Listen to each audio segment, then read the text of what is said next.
Ok, voy a tratar de ser lo más resumido posible, pero al principio voy a dar las ideas fuerza, voy a ir pasando muy rápidamente porque no vamos a terminar en una hora todas las diapositivas, ¿no? Pero de todas maneras, recuerden ustedes que la información va a estar a disposición de cada uno de ustedes. Entonces, vamos a hablar un poco de las ciudades con conciencia de agua y sistemas hídricos sostenibles. Entonces, nosotros entendemos que el camino hacia los sistemas hídricos urbanos sostenibles y residentes de los sistemas hídricos urbanos tienen varias funciones, ¿no? Principales funciones son de captación, el tratamiento, el suministro de agua potable, la recogida y el tratamiento de aguas residuales y el recojo de las aguas pluviales.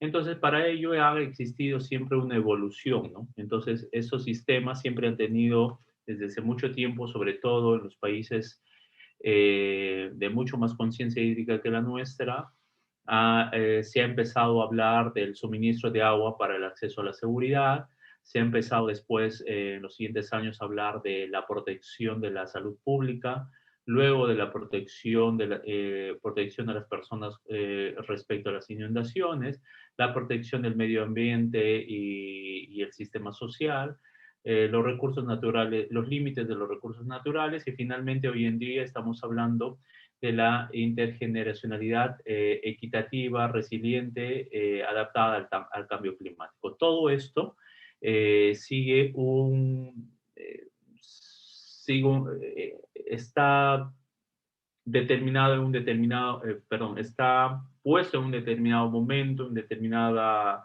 circunstancia, de acuerdo a las consideraciones del servicio y a las funciones del servicio que cada uno de nosotros tenemos en la ubicación donde nos encontremos. Entonces,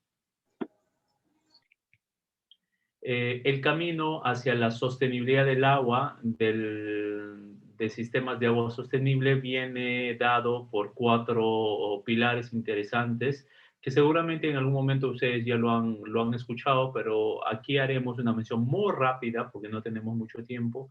El tema de la ecologización o hacer verde muchas cosas, ¿no?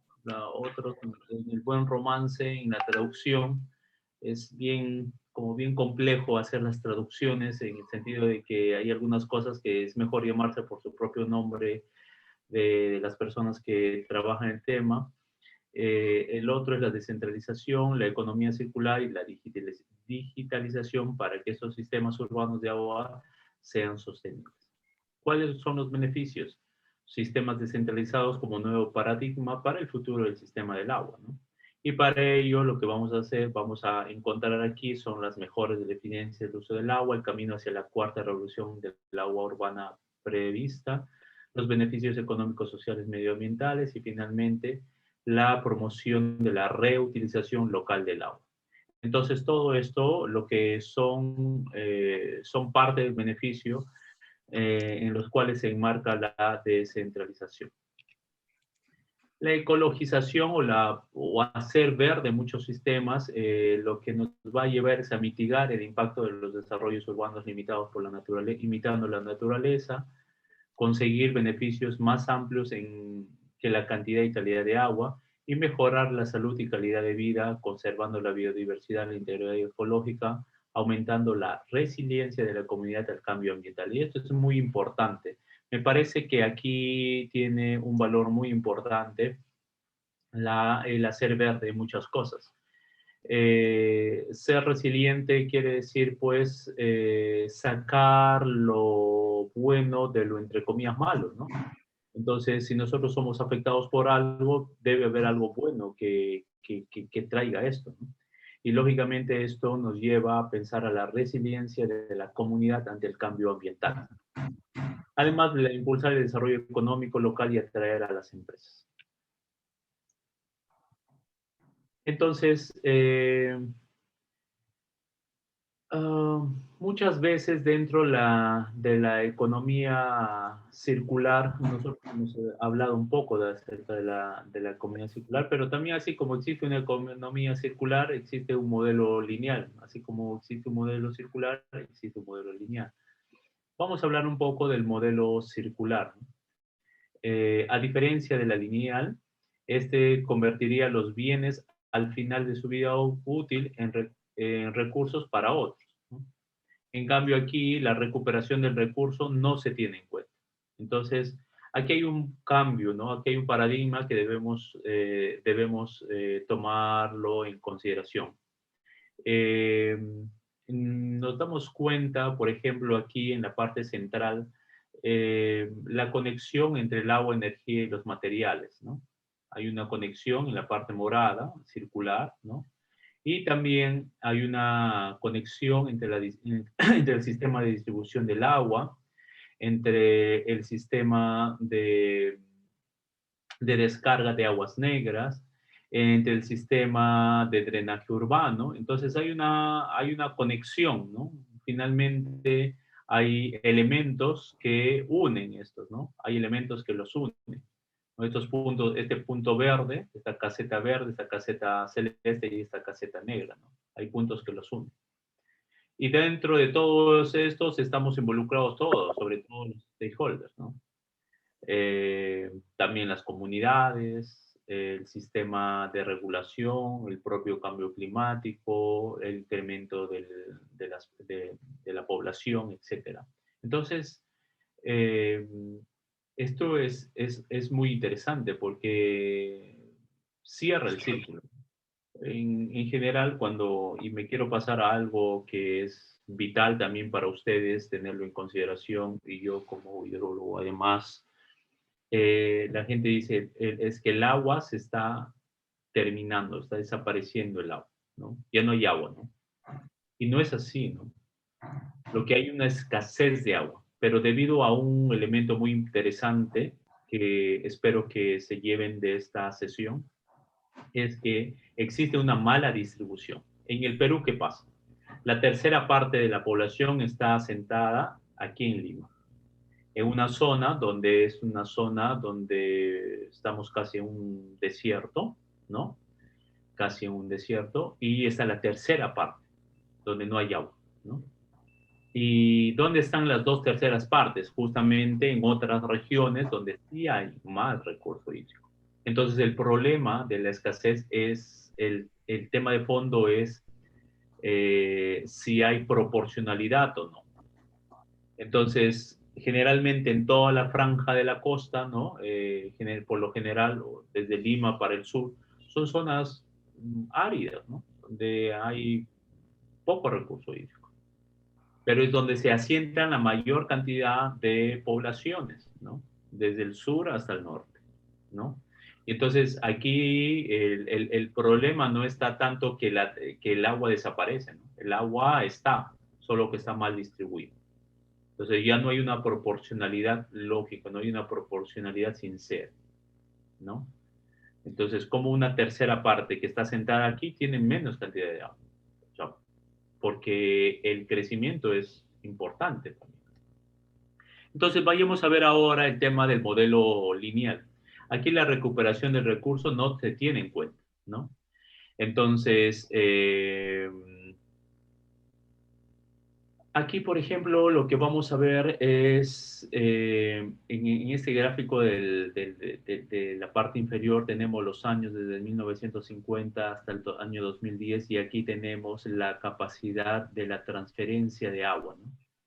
Entonces, mientras aquí en la línea tenemos la capacidad acumulativa de la cantidad de recursos, en las líneas en las líneas celestes tenemos el incremento de la construcción de nuevos elementos que se atribuyen a la transferencia de agua entre la cuenca, es decir, las direcciones de las transvases de agua, ¿no? Esto es un ejemplo en una localidad de Chile. En cuanto a la digitalización, también andamos un poquito retrasados en comparación a otras regiones. Entonces, por ejemplo, lo que nosotros hoy tenemos que hablar justamente son de los sistemas inteligentes del agua, ¿no? Aquí tenemos un análisis de datos e inteligencia artificial, que hoy en día ¿Cuáles son míos? artificial, se toma decisiones de soporte para Esto es lo que yo necesitaba.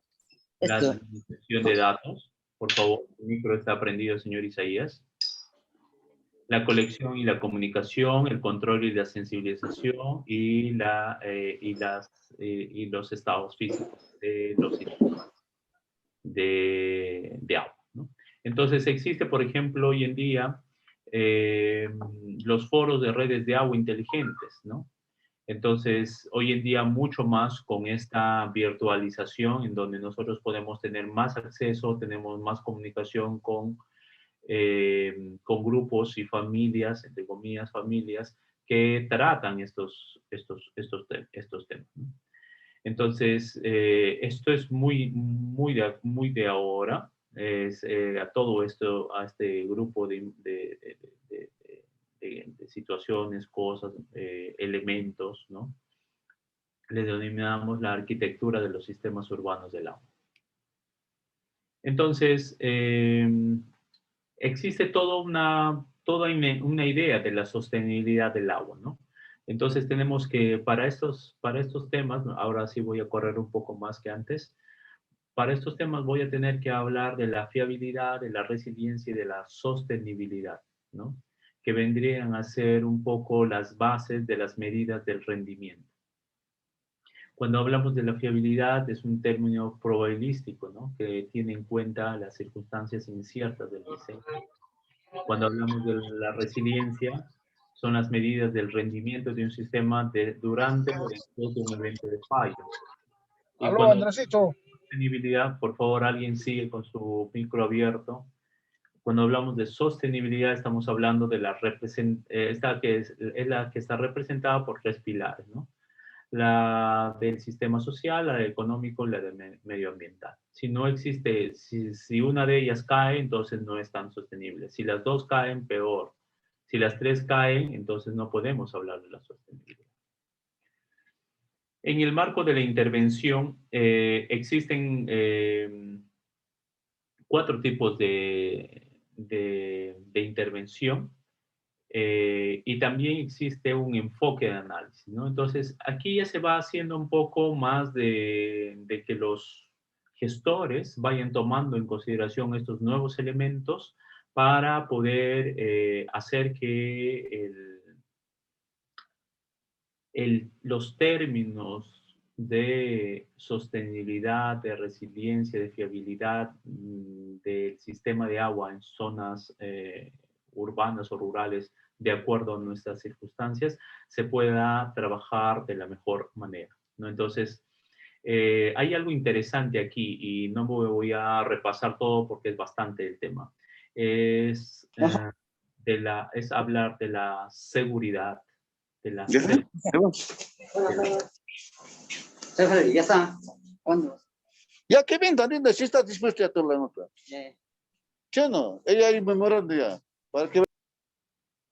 Por favor, seguimos con el tema. Bueno, así es, cuando alguien habla ya me desconcentro. Bueno, algo muy interesante de los tomadores de decisiones, seguramente algunos de ustedes son tomadores de decisiones y lo interesante en cuanto al tema de la intervención, se habla mucho de la seguridad, ¿sí? De la seguridad y la sostenibilidad. Entonces, yo no puedo trabajar en un espacio, ¿no? Donde no tenga en cuenta estos dos elementos muy importantes. A manera de conclusión, se identifica 4 vías a través del análisis de la evolución histórica de los sistemas de agua urbanos, ¿no? Ustedes viven en una ciudad, tendrá una historia. Pero de lo que estábamos conversando, las 4 vías de análisis tendrán que ser la descentralización, la ecologización de economía circular y la digitalización. Entonces, yo me detendré un poquito a esta parte, la digitalización. Y pregunto yo, Existe en el Perú sistemas de donde, no sé, una EPS ya no tiene la necesidad de ir a tomar datos casa por casa. ¿Existe eso en el Perú o todavía? ¿Alguien tendrá una idea? Es decir, yo ya no voy a tomar las lecturas de agua que consume la familia A, B, C, D, E. No. Existe ese, o sea, en cuanto a la digitalización, que yo tenga en mi computadora cuánto está tomando el agua la familia A, B, C, D, E. ¿Existirá o no? ¿Alguien tiene alguna idea?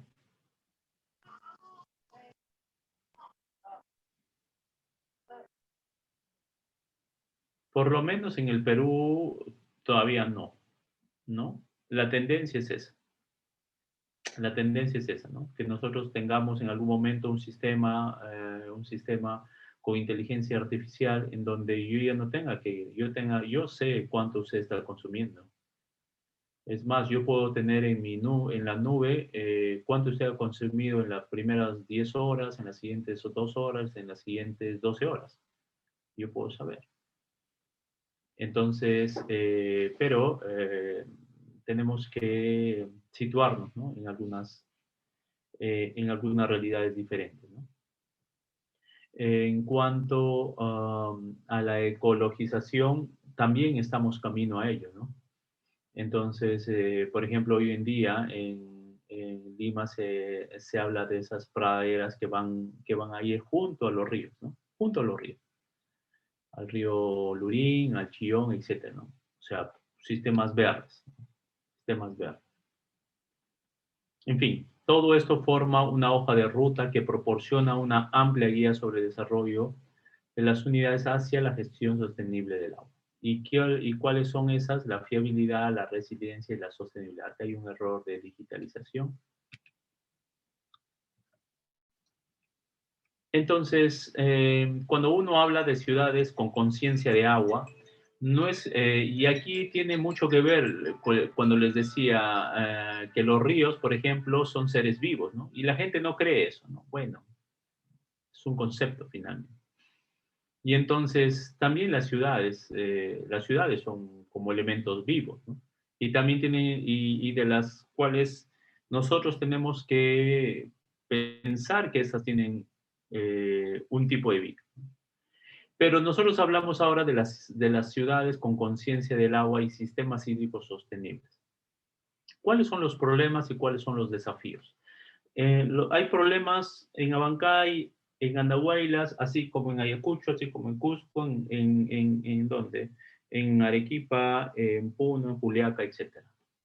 Así existe. Existen problemas, pero también existen desafíos. Entonces, ¿qué pasa aquí?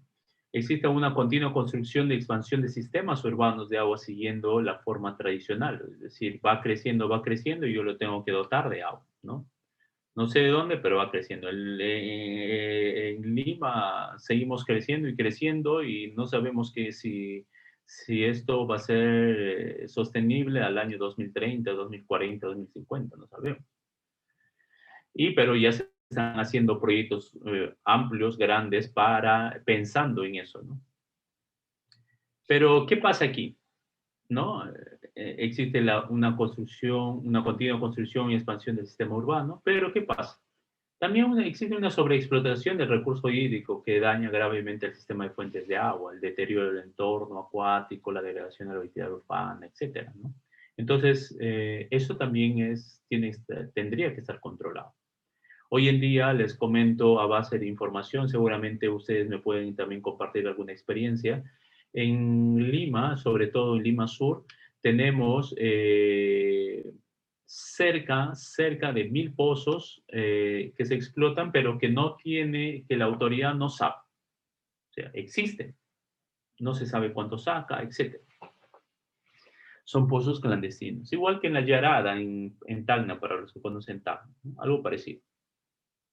Entonces existe lógicamente la sobreexplotación sin que la autoridad tenga manejo exclusivo de todo eso. Y para nosotros para garantizar el agua tenemos que tener manejo, ¿no? de parte de la autoridad competente. Y por lo tanto, después de esta sobreinterpretación, ¿qué cosa pasa? Existe una necesidad de adoptar nuevas estrategias y medidas para cambiar nuestra forma tradicional de diseñar, operar, gestionar los sistemas de agua.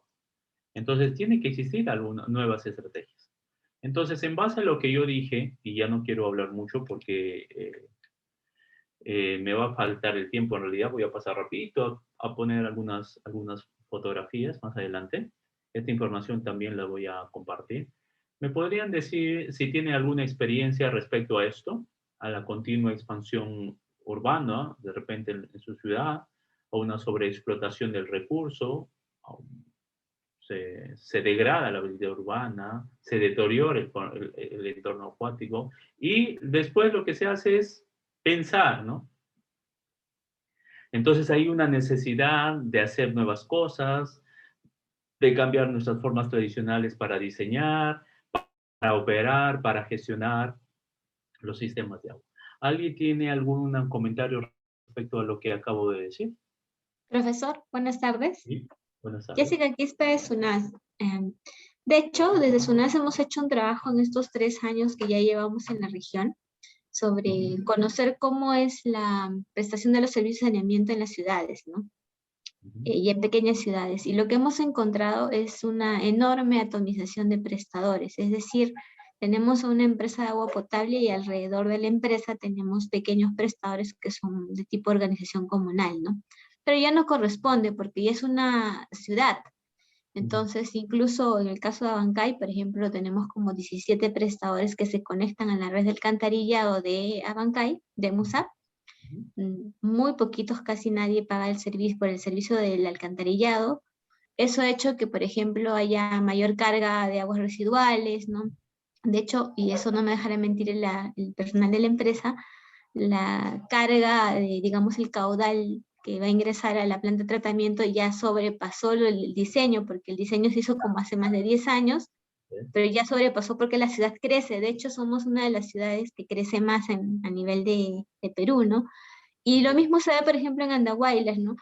Y creo que no estamos aprendiendo porque todavía gestionar esto es complejo y no estamos planificando para lo que viene ahora porque la ciudad sigue creciendo, ¿no? Ese es un poco los desafíos a nivel de gestión y de infraestructura. Muchas gracias. Y justamente si nosotros no tomamos en cuenta la fiabilidad, la sostenibilidad y la resiliencia, entonces muy poco vamos a poder hacer, ¿no? ¿Hay alguien que está...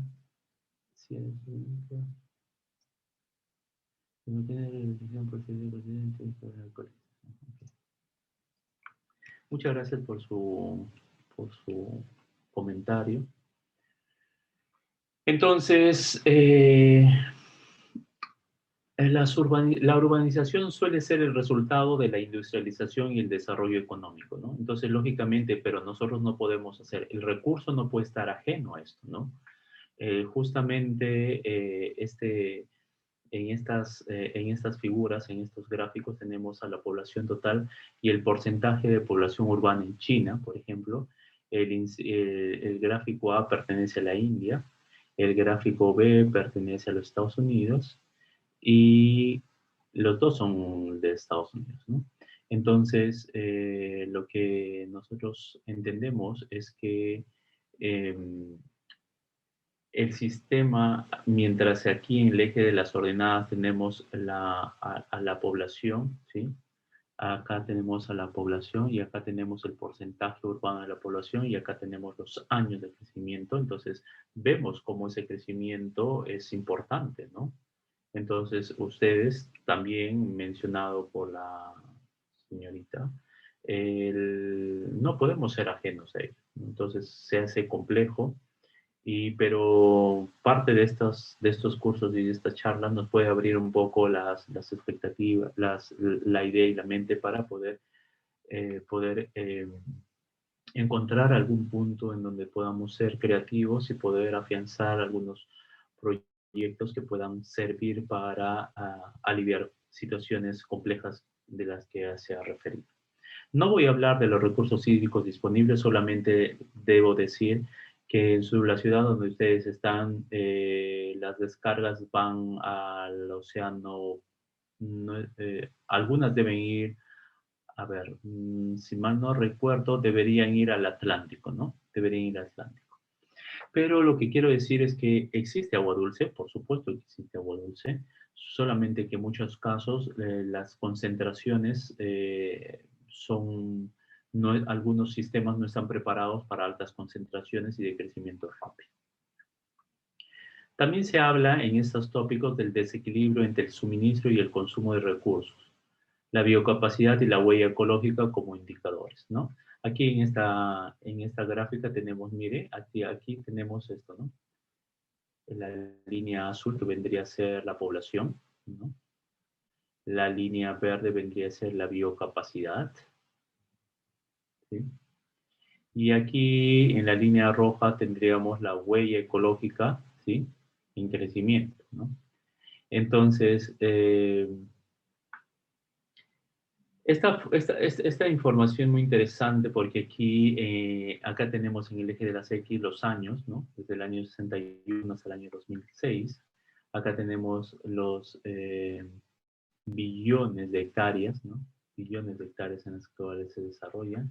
Y acá tenemos la población en billones, ¿no? En billones, imaginémonos estas cantidades importantes, ¿no?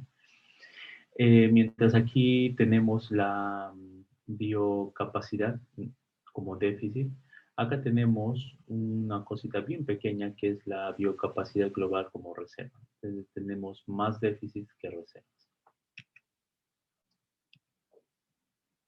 Voy a pasar ahora sí un poco más rápido porque el tiempo ya me gana. Hablar de los sistemas urbanos de agua, su historia y su desarrollo puede ser prometedor por una lectura de cada uno de ustedes, ¿no? Al finalizar mis sesiones, yo voy a compartir con los directivos que me han invitado a compartir algunas informaciones que son disponibles, pero para que ustedes lo tengan y lo puedan ir revisando.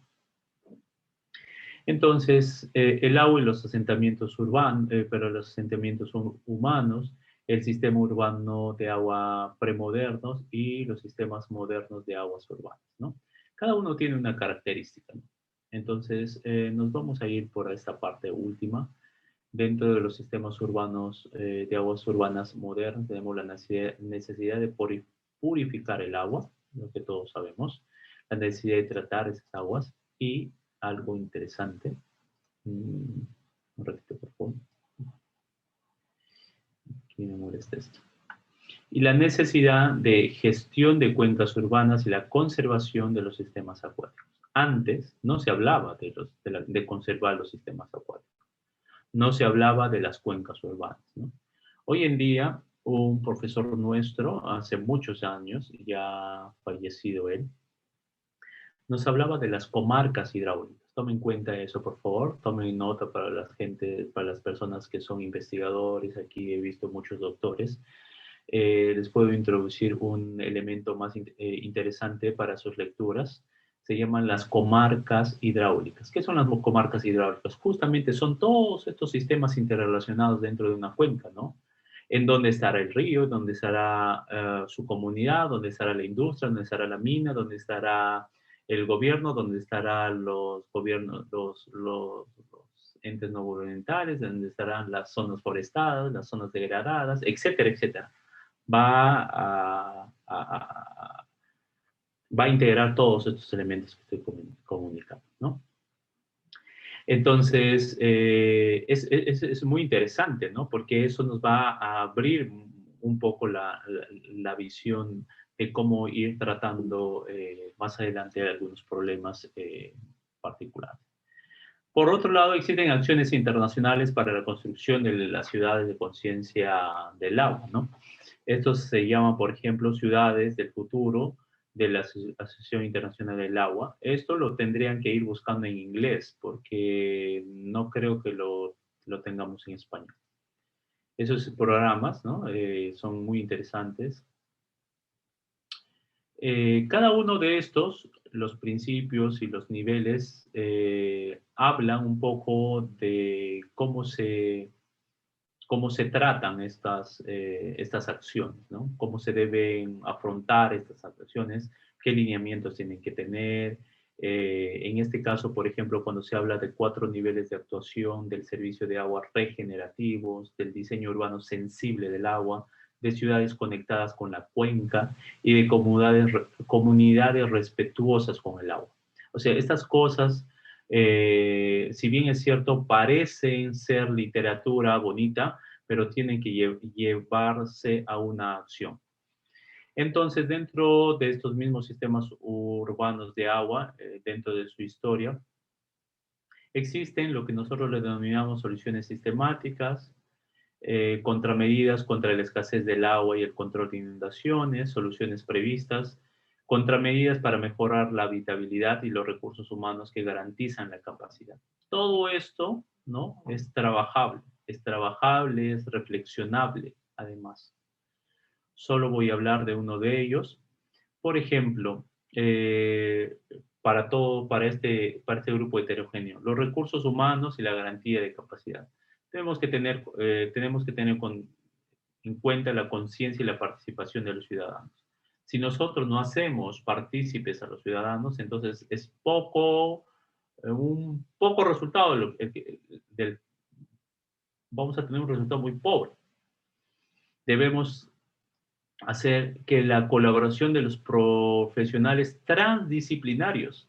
Si nosotros nos quedamos con nuestros propios especialistas, ¿no? Que tenemos en nuestra institución y no llamamos a otros, entonces vamos a ser muy pobres. Nuestra respuesta va a ser muy pobre, nuestro resultado va a ser muy pobre. Hoy se habla de la transdisciplinaridad, ¿no? Entonces no podemos cerrarnos en nosotros. Hay que llamar al psicólogo o a la psicóloga. Entonces, ¿y qué tiene que ver esto? Tiene que ver bastante.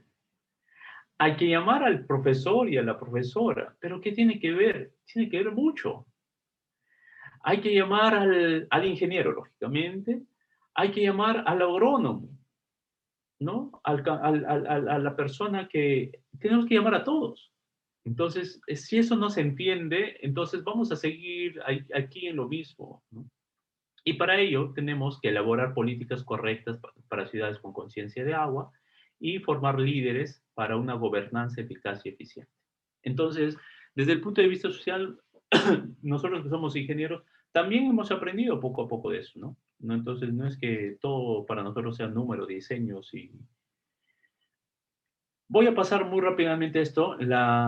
Aquí hay algunos elementos y algunos datos del resumen estadístico del año 2014-2018 sobre las condiciones relacionadas con el agua urbana en China. ¿Por qué China? Porque es la que más problemas tiene en el planeta, ¿no? Entonces, cuando una ciudad tiene más problemas, podemos aprender para nosotros trabajar. Aquí hay unas soluciones convencionales, medidas de ingeniería gris, ¿no?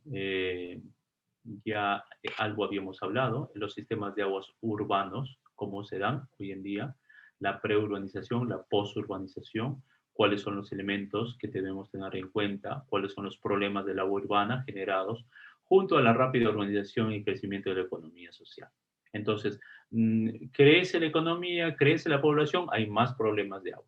Sí, o sea, si usted, la señorita que dijo que está creciendo, entonces le recuerdo de acá a 10 años va a tener mucho más problemas de la que tiene ahora. Entonces hay que estar más abiertos a poder dominar algunas áreas, sobre todo desde esta línea para poder ser resiliente, ¿no? Para ser resiliente el sistema. Voy a pasar rápido esto. Hoy en día se habla de las comunidades respetuosas del agua.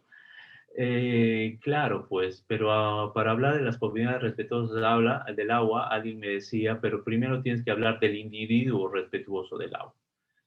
Entonces, claro, porque si yo estoy en la ducha 3 horas y la OMS me dice, bueno, usted puede estar duchándose pues, todos los días, está bien, y si tarda 7 minutos, está bien, no 3 horas. O sea, claro, si no existe el individuo respetuoso del agua, entonces es muy difícil hablar así en teoría, ¿no? En charlas, en foros, etcétera, de la comunidad respetuosa del agua. No. Entonces, hay un principio. Entonces, y todo lógicamente tiene que ver del plan gubernamental, perdón, del gobierno municipal, ¿no? Entonces, existe mucho trabajo desde esa perspectiva. Existe también lo que nosotros le llamamos, y creo que con esto ya debo ir terminando, la reactivación de la cultura del agua. Reactivar la cultura del agua, ¿sí? En torno a los recursos hídricos, al medio ambiente, a la ecología del agua y a la seguridad del agua, es interesante reflexionarlo. Voy a hablar sobre todo de lo que algo nos interesa, sobre todo de los últimos días que hemos estado conversando, de la ecología del agua. Es proteger la ecología del agua original y recuperar la ecología dañada. No solo es dejarlo dañado, ¿no? Es recuperar esa ecología dañada. Es seguir la ley de la naturaleza y lograr una circulación saludable. Entonces volvemos a lo natural, volvemos a que la ley natural se implante. Si hoy en día hay ciudades, ¿sí? Si hoy en día hay ciudades que toman en consideración esto, nosotros también, porque ya tenemos problemas. Y para asegurar el agua, por ejemplo, debemos aliviar, por ejemplo, la presión de drenaje y la prevención de inundaciones. Debemos ya pensar en que no todo es recolectar, sino todo también debe ser filtrar el agua hacia los acuíferos. Sí, claro, para tener menos inundaciones, para tener menos desastres. Y dentro de la seguridad hídrica tenemos que ver el suministro de agua y de las aguas recuperadas. Estoy hablando de las aguas de lluvias. En nuestro Perú, en nuestro país, todavía no existe cultura de recuperación de agua y lluvia. Todavía no existe. Al menos yo he visto poco. He visto en algunas zonas de la selva, pero con otros fines, ¿no? Pero no de recuperarla propiamente. ¿Okay? Entonces, reflexionar en torno a eso nos puede hacer recapacitar cómo podemos reactivar la cultura del agua. Hablar de la infraestructura de esponja es interesante. Ya les he dicho y les he dado o les voy a dar solamente un ejemplo. A ver, lo más sencillo, el cubo de lluvia es el espacio verde hundido, el jardín de la lluvia, módulo de almacenamiento que es menor, pavimento permeable, tanque de almacenamiento pequeño, zanje de plantación de césped, camino esponjado para que el agua resuma y el agua de paisaje pequeño. Entonces, hay muchas cosas por hacer, muchísimas cosas por hacer con respecto al tema del agua. Y con esto yo me voy a pasar muy rápidamente a unas vistas que les va a dar algunas ideas generales. Por ejemplo, acá tenemos en esta cuenca las zanjas de cámara de infiltración, ¿no? Entonces, estas son cámaras que identifican cuánto de agua se ha infiltrado. Acá tenemos, por ejemplo, esta zanja también que es de infiltración, ¿no? Entonces, aquí hay un material granular, entonces viene el agua, precipita y no se encharca, sino va y se reconduce a lo largo de toda una longitud y el agua va filtrando. Pavimentos permeables. Ya en el Perú se está haciendo, se tiene experiencia de pavimentos permeables, ¿no? En la Universidad Católica ya se están haciendo ensayos de esos tipos de elementos, se están haciendo prácticas comunes. Prácticas comunes de la biorretención, las zanjas de cunetas, zanjas en los techos verdes, ya lo hemos hablado antes, la recogida de agua o la acumulación de agua de lluvia, el mantenimiento de las aguas pretratadas, ¿sí? Y, ¿cuáles son las perspectivas futuras? Hay que tener en cuenta de que nosotros estamos frente, lógicamente, si no solamente a un tema de variabilidad climática, sino el cambio climático, también tenemos desbordamientos de alcantarillas combinadas, lo que mencionaba la ingeniera. Tenemos que hacer frente a los diseños que hoy deben ser dinámicos y no estáticos, el avance de los medios mejorados y la reducción en origen. Aquí vamos a tener otros ejemplos que ustedes lo van a ver en las diapositivas. Este es un sistema de tratamiento de aguas pluviales de aparcamiento en Monash, en China. Aquí hay un sistema novedoso en Austria de cómo se está viendo, cómo se tiene la visión hoy en día del agua, ¿no? Sobre todo desde el punto de vista de sostenibilidad, de recirculación, etc. Acá tenemos un ciclo natural, bueno, ya conocemos un poco del ciclo natural, el ciclo hidrológico. Creo que aquí vale la pena hablar un poco de cómo nosotros podemos hacer que las características termodinámicas del ciclo hidrológico sean reconocidas como tal. Entonces, aquí tenemos, por ejemplo, la transformación del agua en su estado líquido, en su estado gaseoso, que todos lo conocemos, está la lluvia, está la humedad, etcétera, etcétera. Aquí estamos con las gotas líquidas condensadas de vapor del agua que caen en forma precipitada. Aquí las precipitaciones empiezan a ser desplazadas a lo largo del pendiente del suelo y finalmente el agua en diversos estados está confinado en lo que le llamamos la hidrosfera, la masa combinada. Entonces, todo esto es bueno saberlo porque uno dice, bueno, la lluvia, sí. Sí, claro, pero el agua también se infiltra, el agua también se encharca, el agua también se acumula, el agua ingresa a los acuíferos y son dadores de agua para los ríos, y en algunos casos no son dadores, sino son receptores. Entonces hay que reconocer de dónde viene el agua y a dónde se va. Voy a pasar esto. También voy a pasar esto. Existe un sistema hídrico urbano hacia un nuevo paradigma, ya lo hemos hablado, ¿no? Ya se hace más natural, pero también tiene que ver con la dependencia natural y con la dependencia ingenieril, ¿no? No podemos separar, no podemos separar. Voy a pasar muy rápidamente estos. Existen usos inteligentes de la infraestructura urbana ante las inundaciones. Hoy en día muchos países ya tienen sistemas inteligentes. Es decir, usted empieza a llover hoy día en Andahuaylas. ¿Ya? Entonces hay un sistema, por ejemplo, pueden tener un sistema SCADA, en donde le dice, ¿no? Toda la gente ya en su celular tiene, de repente media hora antes o 40 minutos antes, les dice, si sigue esa intensidad de lluvia, usted va a tener que evacuar su zona porque la inundación va a llegar hasta tal punto. Entonces son sistemas urbanos de inundaciones inteligentes. O sea, a nosotros nos encantaría tener eso en nuestros celulares, ¿no? Ustedes que viven en regiones de repente que puedan ser inundables. Entonces tenemos que llegar a eso, ¿no? Gestión de riesgo. Entonces, eso es interesante, pero cuando se trabaja desde una óptica eh, de hacer ingresar a varios actores, ¿no? A varios actores. ¿No? Porque a veces, si nosotros solo hablamos con los ingenieros tienen una óptica más de sistemas grises, ¿no? Y muy poco a veces se combina con los pensamientos de algunos otros especialistas. Existen desafíos del desarrollo de la modernización integrada, vamos a ver, vamos a pasar muy rápidamente. Como decía, existe mucha información respecto a las tecnologías que hoy en día se utilizan. Aquí hay un proyecto piloto en Shanghái de una protección del espacio ecológico urbano para la mejora del medio ambiente. Es decir, nosotros tenemos chance de hacer muchas cosas. Como sabrán, allá se desarrollan mucho más cosas por ser tan grande, por ser bastante grande. Se trabaja con también sistemas para prevención en temas de inundaciones, control de inundaciones y prevención de anegamientos. Eso ya en sistemas de aguas residuales. Y los controles que se hacen al lado de las grandes masas de agua que podrían ser el mar, los lagos, etc. ¿No? Y bueno, aquí hay otros ejemplos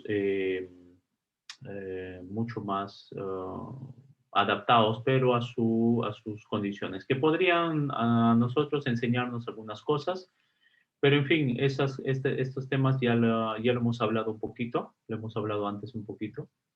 Sin embargo, si se dan cuenta, la idea, o sea, ¿a dónde apunta todo esto? A que tengamos más conciencia de los sistemas de agua, pero relacionados a la ecologización que acabamos de hablar hace unos momentos. Entonces yo quisiera terminar con bueno, como les digo, es bastante, ya hemos trabajado un poco estos temas antes, en la sesión pasada. Esta información se quedará para ustedes, y como les digo, aquí tenemos, por ejemplo, la modelización de la crecida repentina en el análisis de riesgo de inundación, por ejemplo, ¿no? Hoy en día, no sé, pues los gobiernos deben entender que debemos llegar a eso, ¿no? A que alguien ya no solo me presente un expediente, sino me presente un modelo en 3D, virtualmente, para saber qué cosa me va a pasar a mí o qué va a pasar en mi ciudad si yo no pongo énfasis en abordar temas bastante importantes como es el recurso hídrico en todas sus potencialidades y en todas sus ubicaciones, de inundación, de carácter de consumo, de carácter de salida, de desagüe, de carácter de industrialización, etc. Entonces, a eso debemos llegar, ¿no? Debemos llegar a que todos los sistemas deban estar modelizadas, ¿no? Para un poco ver qué cosa cuál es el futuro que tenemos más adelante. Entonces, yo me voy a quedar hasta aquí. ¿Qué hora tenemos? Sí, tenemos 7 minutos. Estos 7 minutos lo voy a dedicar a escuchar algunas reflexiones de parte de ustedes, ¿no? Porque yo sé que esto ha sido bastante rápido, pero quisiera escuchar algunas reflexiones de algunos puntos de repente, dos reflexiones, y ahí Juan Carlos me daría la posta para que continúe las charlas de este día. De repente alguna idea, algún comentario, alguna reacción de repente. Hola, Michelle, te habla Giancarlos de Musa Bancay. Yo quería hacerte una consulta, bueno, más que consulta, sino un comentario de cuál es tu apreciación sobre el sistema de acueductos de Nazca. Ajá. ¿Cómo es que ese sistema de acueductos tiene más años que cualquier civilización actual, Tiene ¿no? conexión. Sin embargo, sigue funcionando de manera normal, ¿no? Mientras nosotros estamos viendo sistemas con concreto para que puedan funcionar, para que puedan solucionar nuestros problemas actuales, en realidad, no sé, ni siquiera futuro, solo actuales. Lo que pasa en Carlos es que se hace más complejo hoy en día, ¿no?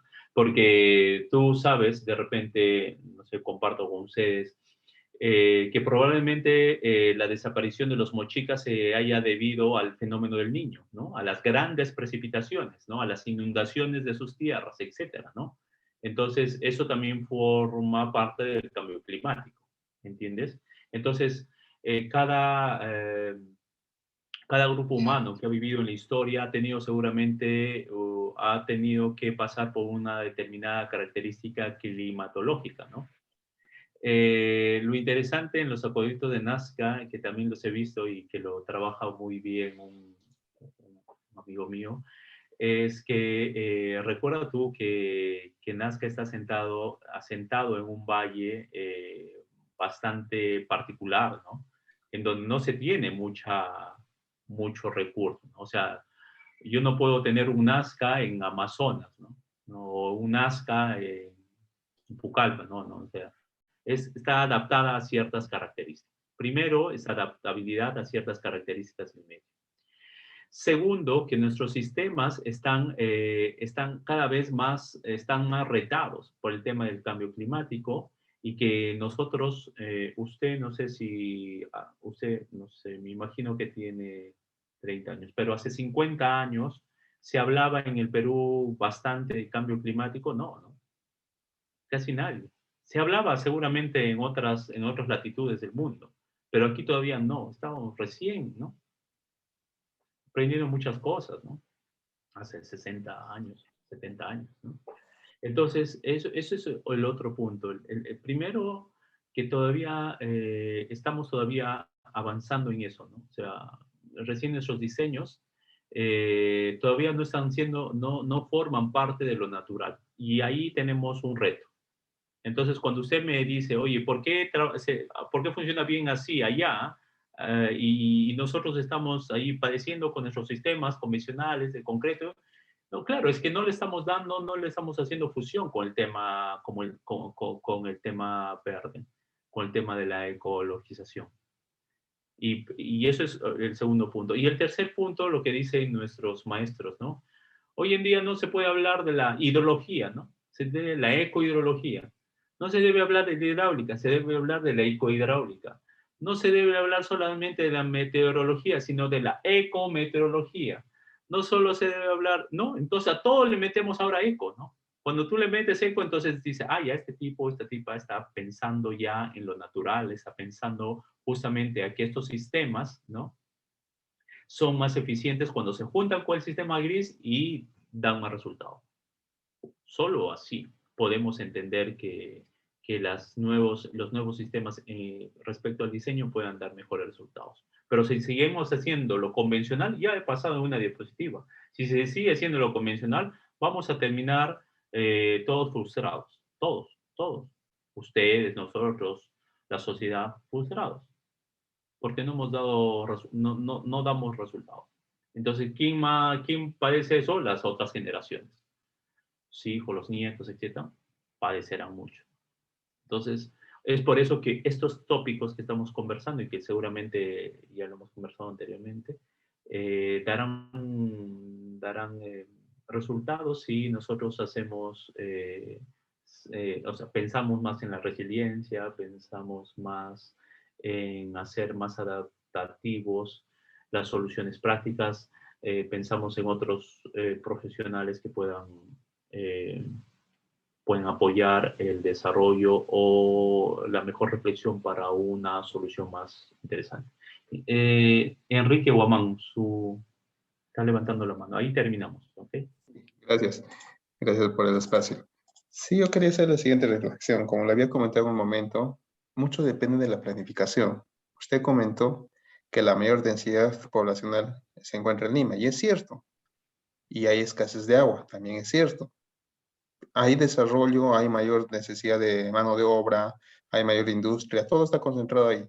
Ajá. Pero ¿por qué le digo la falta de planificación? Porque tenemos los cerros invadidos ahí, gente que no tiene servicio de agua, desagüe, electricidad quizás. Pero ahí lo que debería primar es, a ver, ¿qué lugares se pueden urbanizar en función a la prestación que se pueda dar? Por ejemplo, la empresa prestadora puede brindar servicio en ese cerro que está, no sé, a 10, 15 kilómetros. Si puede, perfecto, que se urbanice, pero si no se puede, ¿por qué permitimos que se urbanice? Y las municipalidades lamentablemente son muy culpables en esa parte. No sé si por querer generar más ingreso o yo qué sé. Y después exigen. Sí, y después exigen todavía a las empresas, oye, denle servicio. Y el problema va incrementando. Francisco, ¿dónde estás? Sí. Eso es lo que quería comentar. Gracias. Te sirve un favor, mañana temprano puedes subir a la... Gracias. ¿Estará en la línea Juan Carlos? Hola Jimmy, ¿cómo estás? ¿Cómo están? Buenas tardes. Dejo la posta y nada, muchas gracias por su atención. La información se la vamos a compartir seguramente con Antonio o con otro directivo. Juan Carlos, te dejo la posta. Gracias. Listo, un abrazo, cuídate. Chao. Chao, Jimmy. Bueno, ¿me escuchan? Buenas tardes. Buenas tardes, sí se lo escucha. A ver, creo que la vez pasada tuve problemas con mi cámara y no pude conectarme. Ahora sí, espero que me vean, aunque sea un ratito. Sí me ven, ¿verdad? Sí se ve.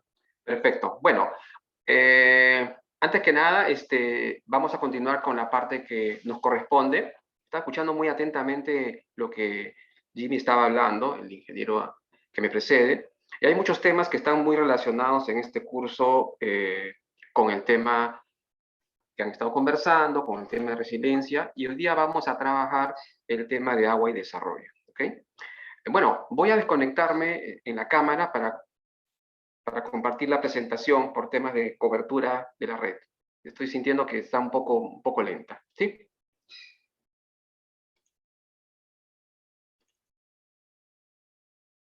¿Me avisan, por favor, si llegan a ver la presentación?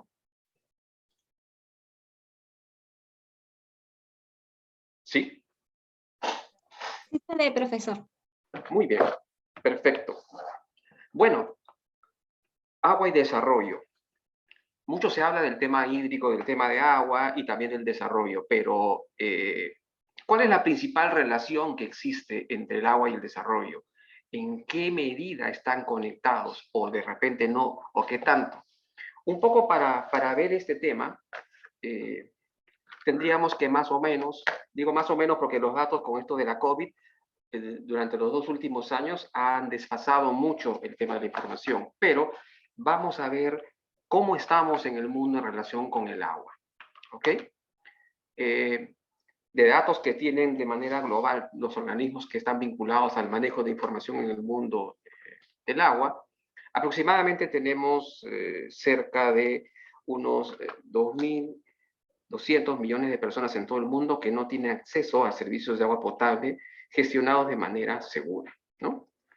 Esto es serio porque estamos ya a puertas de tener unos adelantos impresionantes y todavía nosotros no podemos tener resuelto este tema. 4.200 millones no cuentan con servicios de saneamiento seguro, ¿no? Esto es también bastante alarmante. El tema del agua de alguna forma está manejado, pero el tema del saneamiento, lo que es la disposición sanitaria de excretas en cualquiera de sus formas, sigue siendo un problema complicado, ¿no? Tenemos 3.000 millones que carecen de instalaciones básicas para lavarse las manos. Algo muy simple, ¿verdad? Algo que es cotidiano, pero que impacta mucho en temas actuales como el COVID. Es una de las barreras para evitar que puedas tener el COVID. Cuando pasó el tema del cólera, algunas décadas atrás, también el tema no era hervir el agua, no. Era simplemente lavarte las manos, evitar el contagio ano, mano, boca. Todavía seguimos teniendo estos problemas. Y si nos remontamos más atrás, en la época bíblica, esto se repite. El tema del lavado de manos. Tenemos unas brechas impresionantes en el tema de agua y saneamiento dependiendo de los países en los cuales éstas se presentan.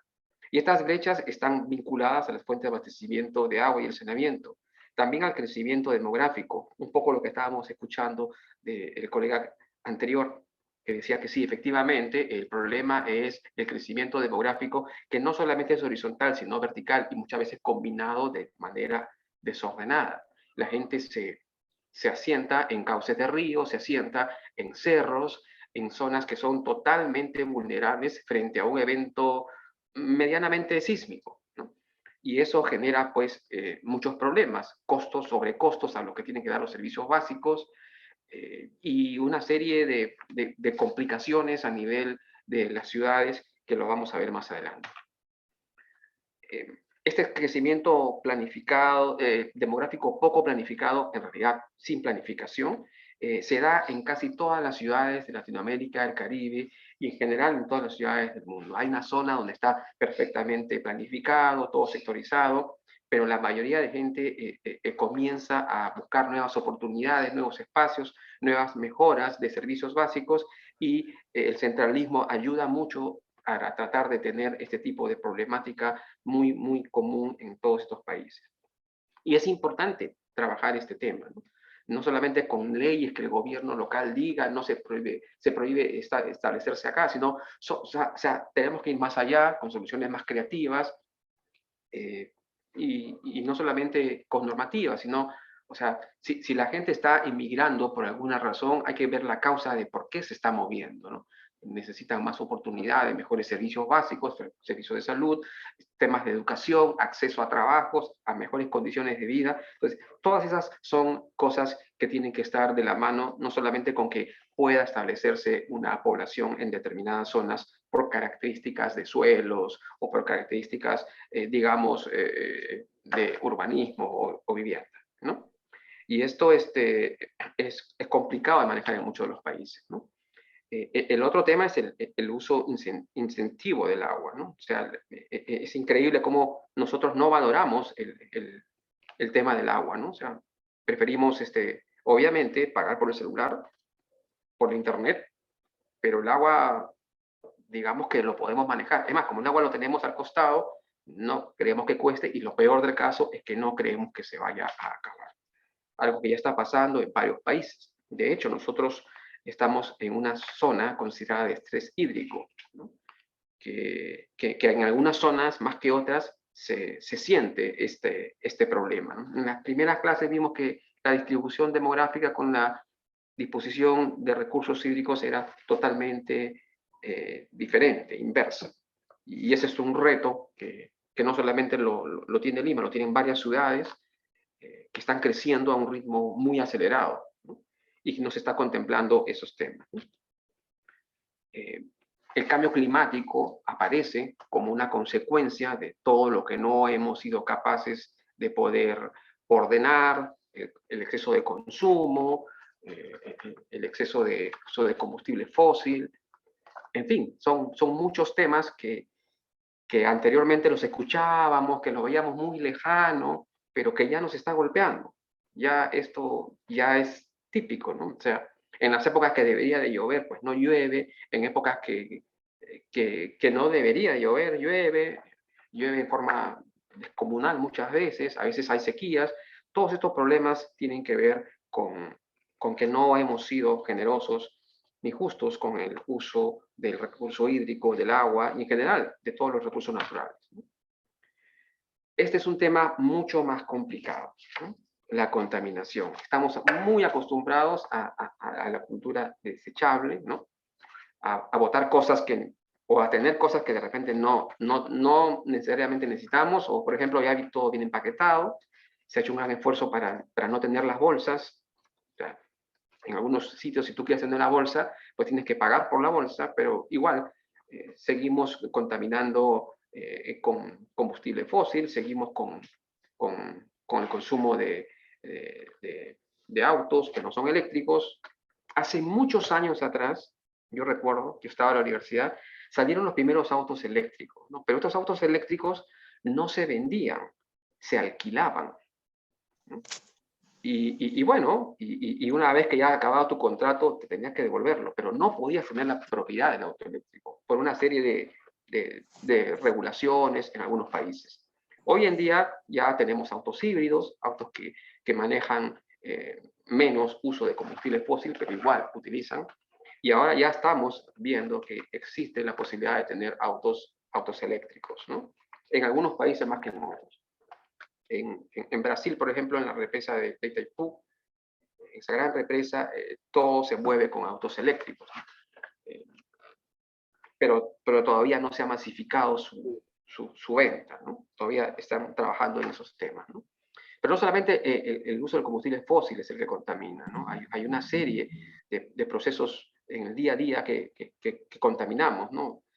Somos consumidores de muchas sustancias contaminantes, de químicos, en el aire, en el suelo, y esto es lo que hace complicado manejar muchas cosas. En el Perú, por ejemplo, para el tema del uso de las aguas residuales, salieron los BMA, ¿no? Los valores máximos admisibles. La idea de esta norma era proteger, cuidar toda la red y el sistema alcantarillado, que estaba diseñado, construido para recolectar, transportar, tratar y evacuar aguas residuales domésticas o muy similares a domésticas. Esta norma lo que hace es todas las industrias, todas las actividades distintas a las domésticas, las lleva a cumplir con determinados parámetros y valores. Algunos puedes tú pasarte y pagar una cantidad hasta un determinado tiempo y otras no. Y si no los cumples, los cierras, ¿no? Porque hay algunos parámetros que en determinado valor y en combinación de estos generan problemas en la red de alcantarillado, ¿no? Yo recuerdo que cuando se hizo esta norma, el propio Estado tenía problemas. El Ministerio de Industria, la Sociedad Nacional de Industrias decía que esta norma iba a matar, iba a colapsar la industria. Pero el sustento para que salga esta norma, ya unos años atrás, fue muy simple. El tema era de que todos los usuarios domésticos subsidiábamos a los no domésticos, porque la gran cantidad de atoros o problemas que había en la red de alcantarillado era producido por usuarios no domésticos. Pero el prestador de servicio lo que tiene que hacer es reparar, mantener y cuidar esa red, ¿no? Más aún si estos estas aguas residuales llegaban a un sistema de tratamiento con contenidos altos de materia orgánica, metales pesados. Entonces, ese sobrecosto que hace el prestador de servicio para atender y solucionar estos problemas sale de todos nosotros. Entonces, con ese argumento salió la norma. Y la norma puede mejorarse, obviamente, ¿no? Ahora, el cambio climático con el desarrollo que tiene que ver con el tema del agua, bueno, realmente los efectos del cambio climático se manifiestan directamente con algún tipo de acción vinculada al agua, ¿no? Eso es clave. Y el cambio climático es uno de los factores más importantes que mueve los desastres naturales. Hay una estadística en los últimos 30, 40 años en el cual se define que 9 de cada 10 desastres naturales tienen alguna vinculación y alguna relación con el agua, ¿no? Entonces, los riesgos climáticos vinculados con el agua, pues están muy vinculados y se extienden en un proceso que es uno a continuación del otro, tipo cascada, a través de sistemas alimentarios, obviamente. O sea, si hay una inundación de este tipo o una sequía, pues los campos no están, digamos, en condiciones de poder proveer el alimento necesario, ¿no? El tema energético de la misma forma, o sea, una situación de sequía o una inundación muy fuerte, los sistemas energéticos no funcionan y obviamente hay cambios urbanos y ambientales, ¿no? El tema es lograr que estos objetivos relacionados con el clima y el desarrollo deben estar en el centro de toda estrategia de adaptación, ¿no? Entonces, frente a esta situación que es recurrente, que es muy predecible, ¿no? Últimamente ya yo recuerdo que antes uno veía inundaciones, eso es en Bangladesh, eso es en la India, ¿no? Eso es en China. Se veía poco que eso pudiera pasar acá en el Perú, ¿no? Hay una teoría que dice, ustedes saben que los huracanes, los tifones, bueno, huracanes es en esta parte de Latinoamérica y Caribe, y se llama en Asia los tifones, son movimientos de aire que generan pues unas consecuencias impresionantemente dañinas, siempre se desarrollan alrededor del Caribe, en Centroamérica, ¿no? Y estos fenómenos son como el fenómeno del Niño, siempre están en ¿cómo se llama? Entre fines de año e inicios de año, en la temporada de huracanes, ¿no? Y eso tiene un efecto económico también. Si ustedes quieren irse, por ejemplo, a Estados Unidos, a Canadá, a cualquier país del norte, en época de huracanes, el costo del pasaje baja bastante, ¿no? Porque los vuelos son más restringidos, la gente no viaja por temor a los huracanes, o porque el problema de los huracanes es que retrasan los vuelos o te llevan a un sitio distinto al que tú tienes que ir, ¿no? Y bueno, los huracanes normalmente, no sé si se han dado cuenta que tienen nombres de hombre o mujer. Estos son alternativos. Si, por ejemplo, hoy día sale una tormenta que se convierte en un huracán, que tiene determinados parámetros y características, tiene un nombre, digamos, que comienza con el alfabeto, con A. Digamos que es mujer, le damos el nombre de Ana. Y luego a los 2 o 3 meses hay otro huracán por ahí que sale, siempre en la zona de Latinoamérica del Caribe, el nombre que sigue es B. Y puede ser, en este caso ya sería el nombre de varón, ¿no? Y así, y los huracanes tienen 5 grados del 1 al 5. Pero lo interesante es que hay un estudio que dice que los huracanes están teniendo una tendencia de no quedarse en Centroamérica, sino de bajar progresivamente. Y había un estudio de estos bastante interesante que decía que en los próximos 50 o 70 años iban a aparecer huracanes entre Ecuador y Perú, ¿no? Y esto por efectos del cambio climático, que todos estos fenómenos, la diferencia de presiones, temperatura, estaban haciendo que esto cambie, ¿no? Los efectos del cambio climático son muy dramáticos e incluso impredecibles. Conforme pasa el tiempo y el deterioro de lo que nosotros estamos considerando como nuestro planeta, comienza a ser mucho más irreversible, ¿no? Hay muchas teorías que dicen que ya hemos pasado el punto de poder llegar a tener la misma situación natural anterior. Frente a estas cosas que están pasando, es necesario tener mucho cuidado con el tema de reducir la vulnerabilidad y tener una resiliencia climática, que la vamos a aplicar más adelante qué cosa es resiliencia, pero básicamente es la capacidad de reacción que en general que uno tiene para enfrentar un hecho, una situación externa que puede ser incluso extrema, ¿no?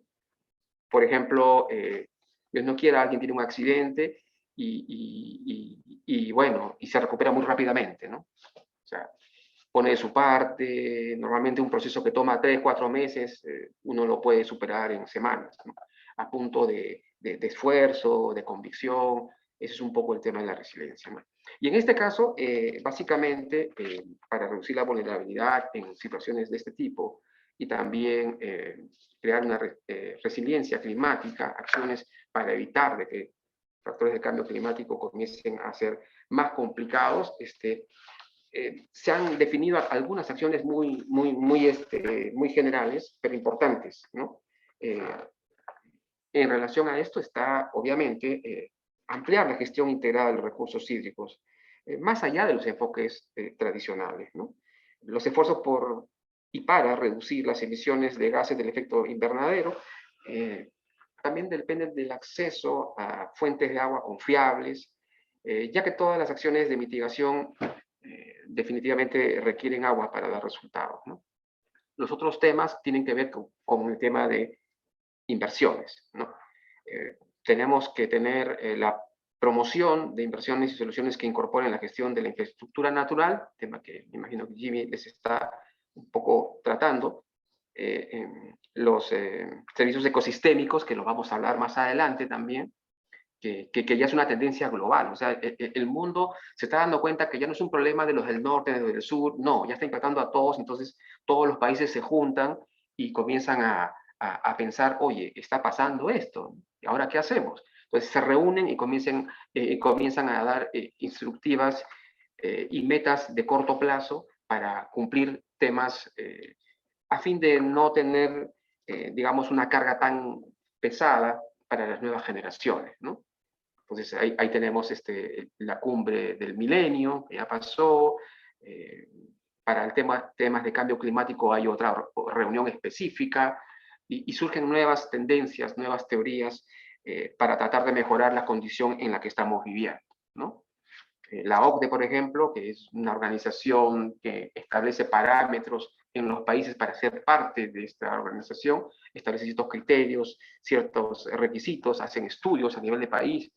En fin, o sea, ya hay una tendencia general. O sea, para el tema de los desastres naturales, hubo un decenio de los desastres naturales el siglo pasado, luego ya eso no fue suficiente, producto de eso surgió el acuerdo de Hyogo, ¿no? En Japón, ya pasó el umbral de tiempo de establecer metas, actividades y acciones específicas.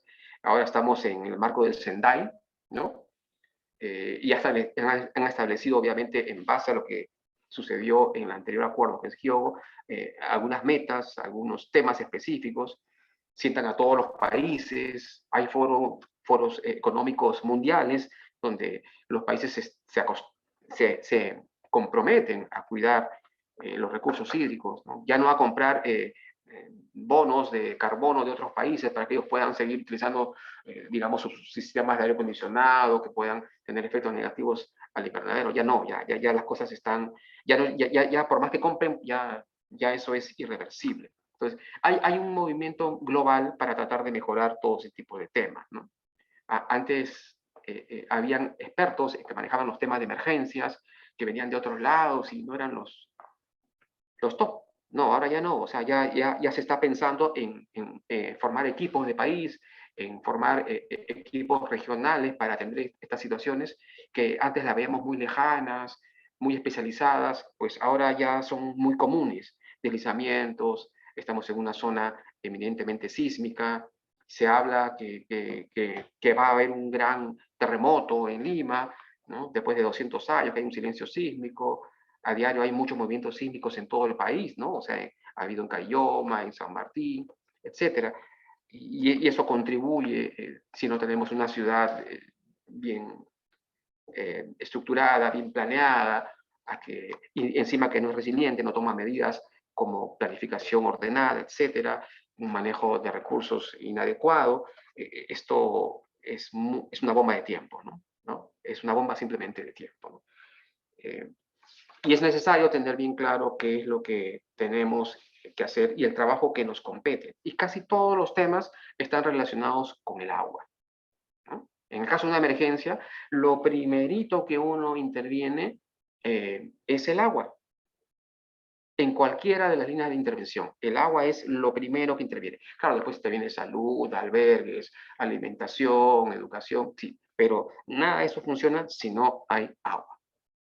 O sea, es la primera línea de atención en una emergencia. No hay proyecto de emergencia en este planeta que no tenga un componente básico, fundamental de agua.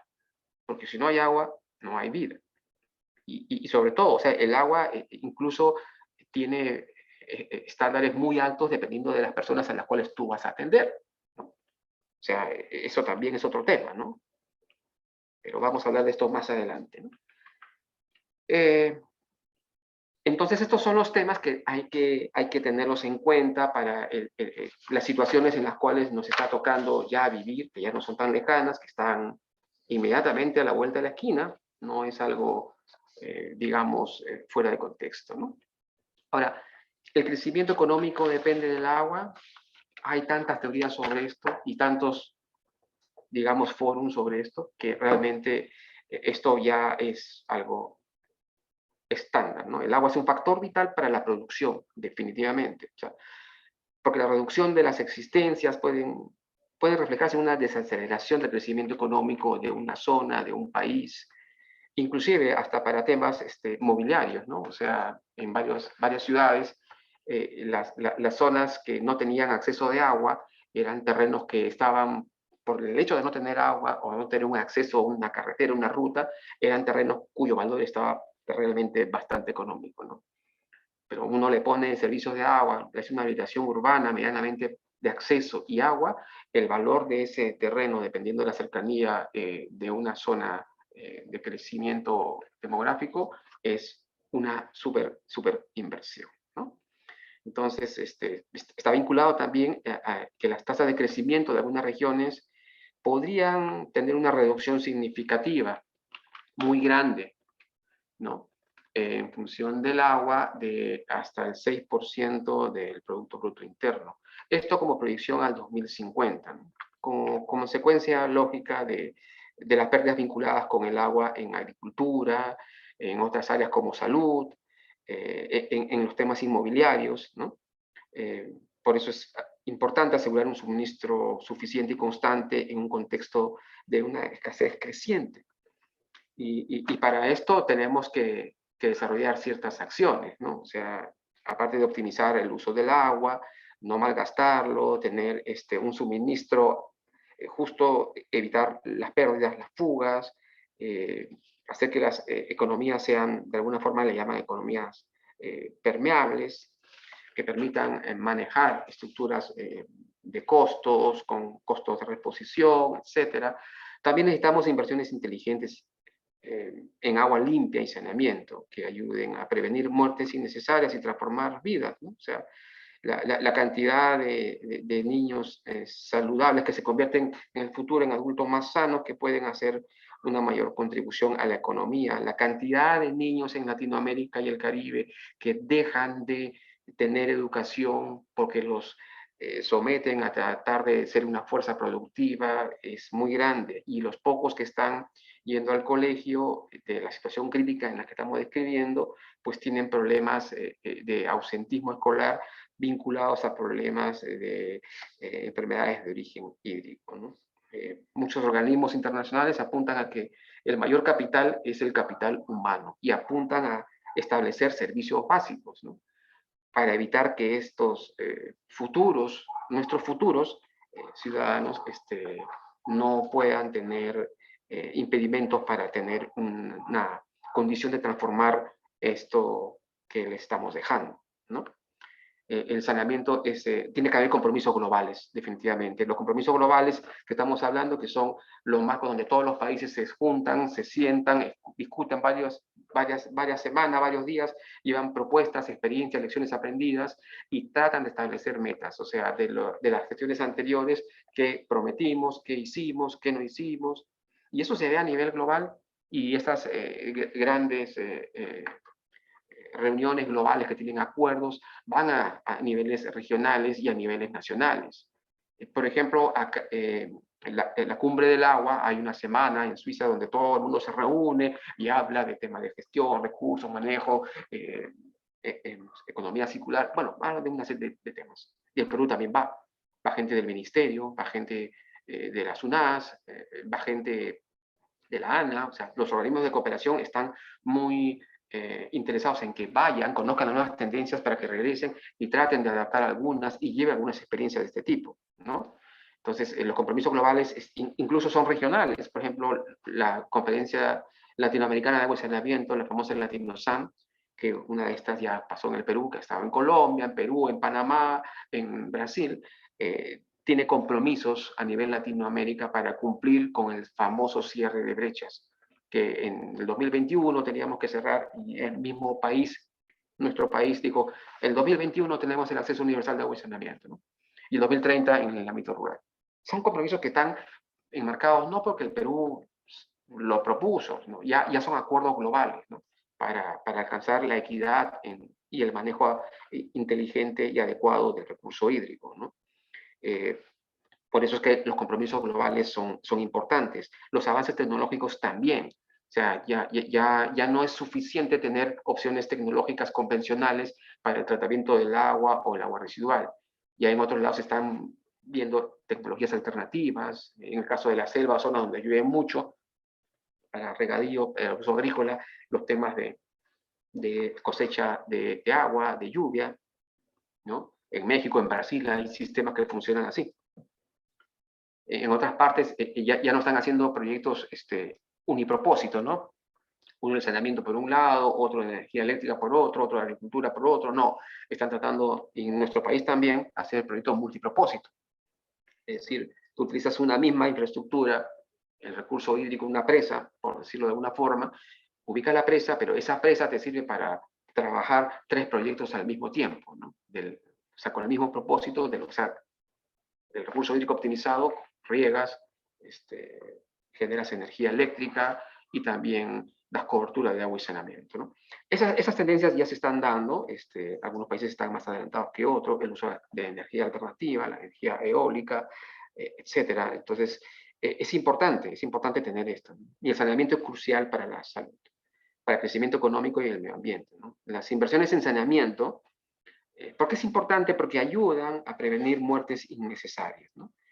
Invertir en las personas y en transformar vidas es uno de los temas que son importantes. O sea, el solo hecho de llevar agua evita que muchos niños puedan morir, ¿no? En el mundo, actualmente con tanto adelanto, que los carros electrónicos, que me voy a hacer un turismo espacial, tantas cosas que uno ve, se siguen muriendo una gran cantidad de niños, unos más o menos entre 290.000 a 300.000 niños menores de 5 años mueren debido a enfermedades diarreicas relacionadas incluso con malos hábitos de higiene. Es increíble, ¿no? Y los servicios deficientes de saneamiento, la contaminación del agua, se vinculan con la transmisión de enfermedades que en otros países está matando. Acá también nos mató el cólera, hace algunos años atrás, ¿se acuerdan? No sabíamos qué cosa era. Bueno, en otros países es lo común que mueran de cólera, disentería, hepatitis A, el tifus, en fin, todas transmitidas obviamente por el agua, ¿no? Hay que dar un acceso equitativo también a los servicios de saneamiento e higiene para todos.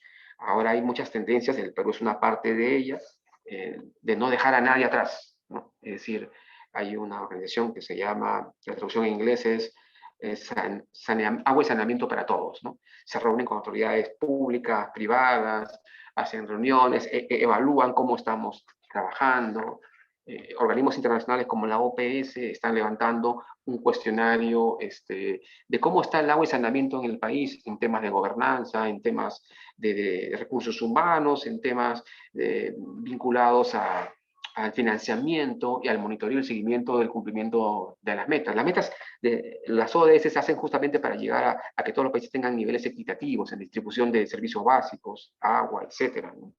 Es más, el agua todos sabemos que es un derecho humano, ¿no? Como la educación, como la salud, como el derecho, por ejemplo, de los niños a tener un nombre, un reconocimiento.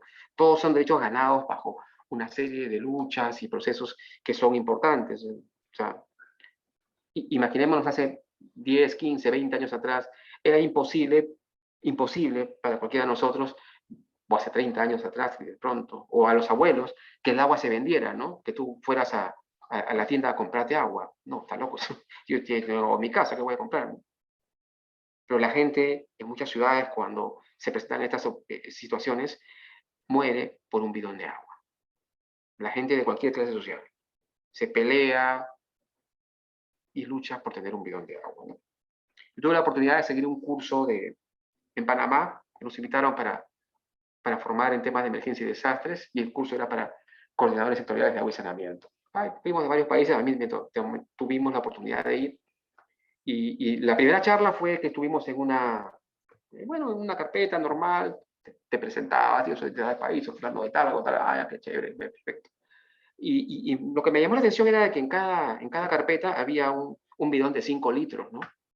Así me decía que, bueno, Panamá es una zona de ese calor, de repente, en vez de que te den una jarrita, te dan chévere. Entonces la gente comenzó a jugar, algunos que eran medio chistosos, otros más serios, comenzaron a jugar.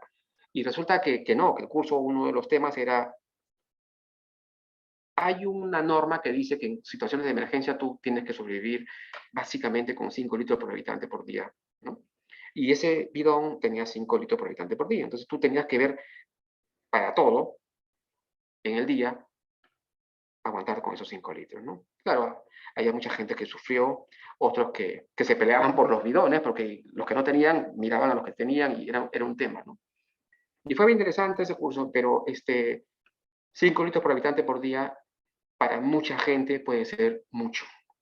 El indicador nuestro, por ejemplo, en agua y saneamiento es dotación, ¿no? Tanto litros por habitante por día para costas y reservas.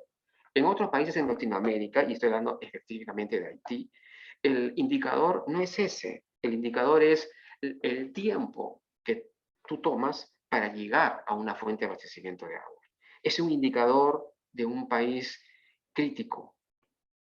Cualquier país del África tiene ese indicador. En Latinoamérica tenemos un país llamado Haití que tiene esos indicadores. Al costado de un país que vive en una misma isla, que es República Dominicana. Si ustedes cuando están por el avión, al toque van a ver cuál es Haití y cuál es República Dominicana. Pero así, al toque, no tiene que decirle a nadie. Toda la parte tipo Lima, Panseburro, ¿no? Toda seca, es Haití. La parte verde y una línea, pero así, impresionante, es República Dominicana, ¿no? Comparten una misma isla y comparten dos realidades diametralmente opuestas. Es una cosa impresionante. En Latinoamérica, ¿no? No estamos hablando en otros países alejados. Entonces, ahí tenemos que ver qué hacer, o sea, modelo de diferenciamiento para que entre el tema de la equidad para los servicios básicos como es el agua, y tiene que ser equitativo, o sea, están viviendo en una misma isla esos dos países, ¿cómo es posible que uno tenga más recursos que el otro? O sea, en fin, todas esas cosas se están viendo en este momento a nivel global, ¿no? Ahora,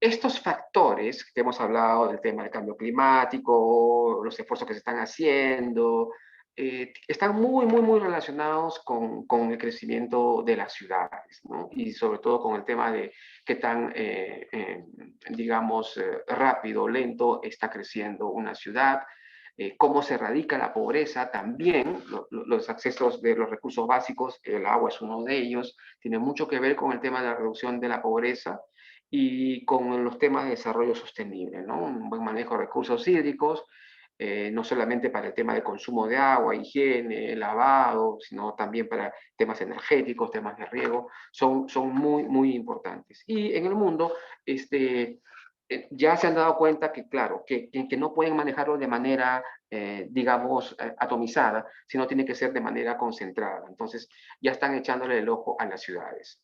Y las ciudades, efectivamente, las ciudades donde tú vives, donde yo vivo, donde casi todos estamos viviendo, son importantes. ¿Pero por qué? ¿Por qué son importantes para reducir la pobreza? Porque obviamente en las ciudades hay más población y al crecer la población pues tiene más demanda de servicios y estos servicios de alguna forma son mejores que en otros lados. Entonces las ciudades que normalmente tienden a tener un crecimiento, tienen mayor oportunidad de servicios, servicios básicos, servicios de educación, servicios de salud, pero también conforme van teniendo mayores progresos, también tienen problemas, ¿no? Es más fácil conseguir riqueza, conseguir trabajo, conseguir negocios en ciudades que son más grandes, por lo mismo que hay más oportunidades, ¿no? Más oportunidades para generar utilidad, renta, para mejorar tu condición social, económica, cultural, ¿no? Y también hay la posibilidad de tener un crecimiento. Puedes tener acceso a más educación, puedes tener acceso a mejores oportunidades, pero también hay un problema con el tema de la inseguridad, también hay un problema con el tema por lo mismo que es una ciudad, la contaminación es mucho más grande, entonces puedes adquirir algunos problemas de salud que normalmente no los puedes ver en otros lados, ¿no? Digamos que es así. Por ejemplo, estudios hay en los cuales dicen de que la gente que vive en la ciudad comienza a utilizar lentes mucho más joven, la gente en el campo no usa lentes, ¿no? Entonces, hay mucha gente mayor que tú la ves que está sin lentes, algunos viejitos, claro, unos abuelitos nuestros han que parar de catarata ya porque ya son demasiado mayores y es algo que generacionalmente va, ¿no? Pero eso es un indicativo de también qué bueno y qué tan malo tiene sus pros y sus contras, obviamente, vivir en una ciudad, ¿no? No hay un parámetro específico de decir, ya, es mucho mejor vivir en una ciudad, pero en el mundo la tendencia es que el mundo va a ser más urbano, que la gente está emigrando mucho más a las ciudades, que las ciudades están creciendo mucho más y mucho más rápido, y que si no estamos preparados para atender esas ecuaciones de crecimiento, ¿no? Pues vamos a colapsar mucho más rápido. Y al crecer la ciudad tan desordenada, tan rápida, pues no tenemos el tiempo de decirle, oye ciudad, cálmate, relájate, piensa cuáles son tus principales peligros, cómo te estás preparando, ¿no? Entonces, y no tienes que esperar a tener un gran terremoto. No, no, no, no, no. O sea, un gran...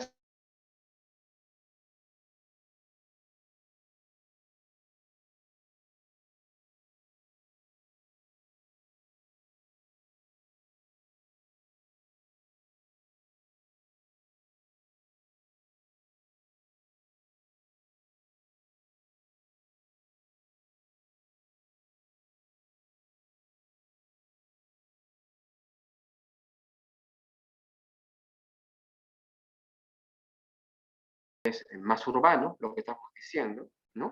Y la ciudad conforme crece tiene mayor demanda. ¿Y qué va a demandar más? Va a consumir más energía y capital natural. O sea, hay ciudades en las cuales habían ríos, que habían camarones, allá no hay ni malaguas, nada, no hay, ¿no? Se han vuelto en grandes desagües.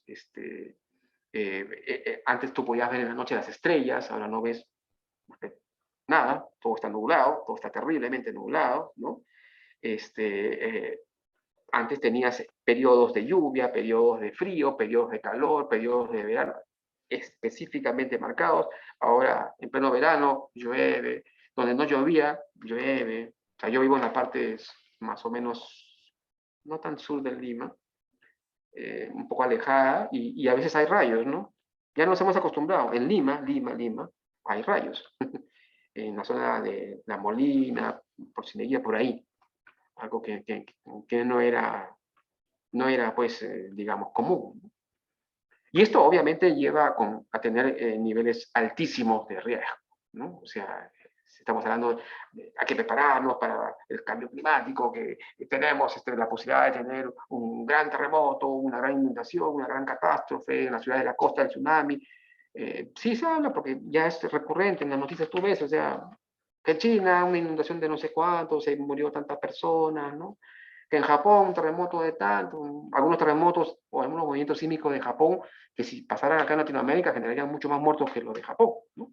Pero están acostumbrados, están ya preparados para eso, o sea, una condición, o sea, tú no puedes evitar un terremoto, tú no puedes evitar un tsunami, pero puedes prepararte, puedes mitigar su impacto, puedes disminuir. Es como la vacuna del COVID, algo así, ¿no? O sea, la vacuna no te va a, no es la cura, ¿no? O sea, no va a evitar que tú te enfermes. Igual tú tienes que tener las condiciones mínimas sanitarias para evitar que te enfermes, ¿correcto? Lávate las manos, usar tu doble mascarilla o tu protector facial. Lo que va a hacer la vacuna es mitigar el impacto del COVID cuando el bicho te entre, ¿no? No te va a dejar en una cama o no vas a poder estar inconsciente, no. Vas a tener fiebre seguramente, vas a hacer el proceso un poco más fuerte que una gripe, pero ya tu condición de riesgo ha bajado, ¿no? Hay una parte que la puedes manejar, pero la otra la manejas tú.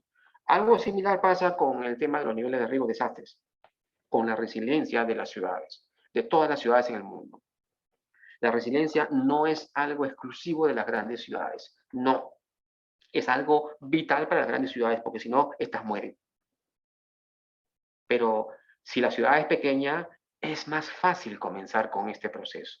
Y tienes más ventajas, gastas mucho menos. Una ciudad grande tiene mucho más problemas y tiene que generar muchos más gastos para manejarlo, ¿no? Como les decía, el mundo ha tenido acuerdos globales, como la cumbre del milenio, luego ha habido varias específicas para cada tema. En el tema de la reducción de gestión de riesgo, o sea, básicamente era enfrentar un desastre, ¿no? Estar preparados, dar una respuesta adecuada y tener mecanismos de coordinación para reconstrucción, ¿no? Una de las primeras cumbres en reducción de riesgo de desastres en el mundo se dio en Hyogo, ¿no? Hace más de 10 años, y estableció planes de acción de 2005 al 2015. ¿Ok? Acabó esto y ahora estamos en el siguiente proceso, que hubo otra reunión en Hyogo, en Japón. Ambas son en Japón, Hyogo, perdón, y Sendai, porque Japón es uno de los países que más, digamos, recurrentemente tiene sismos muy, muy grandes. Sin embargo, en el mundo hay dos países que tienen los sismos más de mayor intensidad. No son muy seguidos, pero sí de mayor intensidad, ¿no? Chile es uno de esos países. En Chile, todos los organismos que trabajan temas sismológicos tienen equipos y hacen mediciones permanentes para ver cómo se está moviendo. Muchos de las mediciones de Chile evitan que otros países puedan tener problemas, ¿no? Y otros, Afganistán, por esa zona. Por ejemplo, en Suiza hay un instituto sismológico, uno de los más completos del mundo, y ustedes dirán, pero Suiza, ¿qué tiene que ver? Bueno, Suiza no tiene centrales hidroeléctricas, no tiene los recursos que nosotros tenemos, pero su energía se basa básicamente en centrales termonucleares. Entonces, para ellos un movimiento sísmico puede ser catastrófico. Entonces, invierten mucho dinero como país, pero a cantidades impresionantes en tener científicos de élite para comenzar a ver en el mundo cómo se están moviendo estas cosas y qué tanto podría afectar. En el caso de que hubiera un desplazamiento de placas en China, otro en Perú, en la placa de Nazca, otro en San Andrés, qué sé yo. O sea, ellos están convencidos de que todo está interconectado, ¿no? Esa es la teoría de ellos. Entonces, por eso invierten mucho en eso, ¿no? O sea, acá tenemos la placa de Nazca, tenemos los nevados, tenemos de todo. Bueno, tenemos un instituto geofísico que hace un gran esfuerzo, el CISMIT, Centro de Investigación de Sismología y Mitigación de Desastres, que los japoneses pusieron en el Perú porque era una zona muy, muy importante, porque para ellos, viendo cómo se mueve la placa de Nazca, cómo están los desplazamientos en esta parte del Pacífico, ellos pueden inferir, pueden predecir ciertos movimientos que le pueden afectar a Suiza, sus islas, ¿no? Entonces, todo está interconectado. Entonces, estos acuerdos globales ayudan a tener una respuesta más ordenada, mejor coordinada, más estructurada, ¿no? Esto es a nivel de organismos públicos y privados. Todos los países van y se comprometen y dicen, ya, yo voy a hacer esto, ¿no? Entonces, por eso es que ahora en el Perú tenemos INAGER, CENEPRED, ¿no? porque es parte de un acuerdo global que empuja a todos los países a tener una estructura formal que maneje estas condiciones, estas situaciones de desastres en el mundo.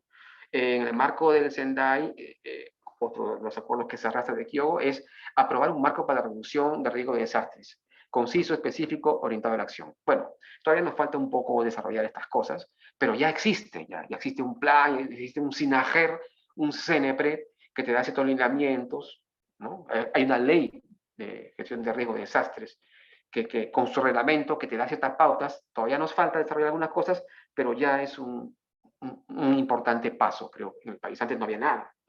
Estaba INDECI, que de alguna forma, como pueda, se podía hacer. Ahora ya existe INDECI, pero ya hay un organismo rector, un regulador, hay uno práctico, todas las agencias de ayuda humanitaria, todas, señores, no hay ninguna, todas tienen equipos de emergencia o gestión de riesgos, todas en el mundo. Esos son parte de los acuerdos globales. El Banco Mundial, la cooperación japonesa, JICA, la cooperación alemana, la GIZ, o la GTZ, o la KfW, cualquiera de ellas tienen, o se han juntado y tienen una entre las tres. El BID también. O sea, en fin, todas tienen. Naciones Unidas, todas. O sea, es más, por ejemplo, UNICEF, ustedes saben que es UNICEF, es el Fondo de Naciones Unidas para la Infancia. En inglés las siglas es una de las instituciones de Naciones Unidas, de las primeras que salió cuando se hizo la Secretaría de Naciones, que después se llamó Naciones Unidas, Organización de Naciones Unidas, a consecuencia de la guerra. Y salió para evitar que haya más guerras como la Primera y Segunda Guerra Mundial, que estaban muy juntas, ¿no? Se dieron cuenta que al principio era un tema político, evitar que toda la gente se meche, se pelee los países. Después se dieron cuenta, oye, ¿pero por qué se pelean? Comenzaron a pensar. Bueno, se pelean porque quieren más territorio, porque quieren más recursos, porque quieren, etcétera. Y se dieron cuenta que, oye, está bien, estamos atendiendo esto, pero ¿quiénes son los más perjudicados? Y los niños eran los más perjudicados. Hay historias dramáticas de niños que durante la Guerra Civil Española fueron separados de sus familias los daban para que se los llevaran a otro país. Muchos de ellos fueron a México. Muchísimos fueron a México. O sea, el país que permitió que los chicos, ¿no? Con la promesa de que después de la Guerra Civil vieran a sus padres, ¿no? Y nunca los vieron, obviamente, porque la Guerra Civil no duraba los 3 o 4 meses que pensaban, sino duró años. Y eran enfrentamientos entre familias, que uno era republicano, que el otro era anarquista, que el otro era monárquico, que, en fin, una cosa de locos. Pero los niños eran los más afectados, ¿no? Entonces, organizaciones que surgieron a raíz de estos conflictos, como Plan Internacional, por ejemplo, sistemas de apadrinazgo, es decir, tú agarras y te haces cargo de un niño, de su educación, de su salud, ese tipo de cosas. Pero en Naciones Unidas también crearon UNICEF, que en inglés es el Fondo de Naciones Unidas para la Infancia, pero es un fondo de emergencia para la niñez. O sea, trabajar en la niñez, porque eran los más golpeados, los más traumados también. Había chicos que vivían en situaciones de guerra, y la verdad que esos chicos después eran potenciales peligros para la sociedad, ¿no? Era todo un problema. Pero bueno, eso es parte de los acuerdos globales, ¿no?